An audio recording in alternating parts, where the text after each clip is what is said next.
சாணம், ரெண்டாவது கோமியம், மூணாவது மாவு, நாலாவது வெல்லம்.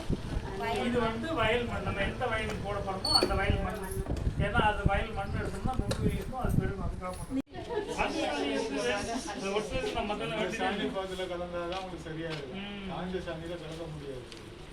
இந்த மாதிரி வந்து எப்படின்னா அளவு சொல்றேன்.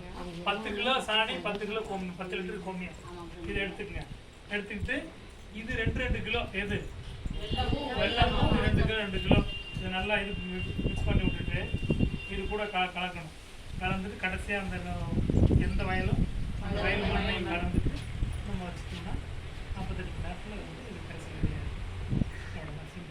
இந்த கரைசலை நம்ம வந்து வயலில் விடும்போது உங்களுக்கு இதனால் அப்படியே வயல் அப்படியே உயிரோட்டமாகும். பச்சை பயிர் பாவம்னால நல்லா பிடிச்சாரு.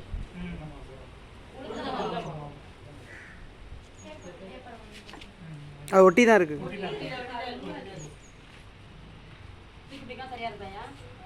கரெக்டாக இருக்கு. ஒரு குச்சியால் நல்லா ஒரு கலைக்கு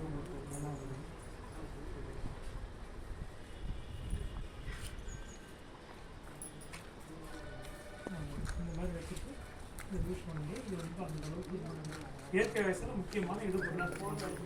நம்ம அங்கக வேளாண்மையிலேருந்து அடுத்த கட்டத்துக்கு போயிட்டோம், இயற்கை விவசாயத்துக்கு போயிட்டோம். அப்போ இந்த மாதிரி ஈடுபடுறது தான் முக்கியமாக சொல்கிறாங்க. சரிங்களா? இது நம்ம பண்ணிடலாம்ல ஈஸியாக.